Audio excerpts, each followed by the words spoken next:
Dito sa mundo, ito talaga yung totoo, yung realidad na dapat alam mo at ng lahat ng tao. Naparito kang hubad, aalis kang nakahubad. Dumating kang nangihina, lilisan kang mahina. Iniluwal kang walang salapi at mga bagay, maglalaho kang walang salapi at mga bagay. Ang una mong paligo, may naghugas sa iyo. Ang huli mong paligo, may maghuhugas sa iyo.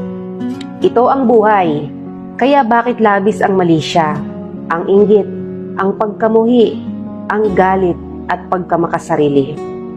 Maging mabait sa lahat at gumawa ng kabutihan. May hangganan ng oras natin sa mundo. Huwag sayangin sa walang kabuluhang bagay. Manalangin at higit sa lahat, huwag na huwag nating sasambahin ng pera.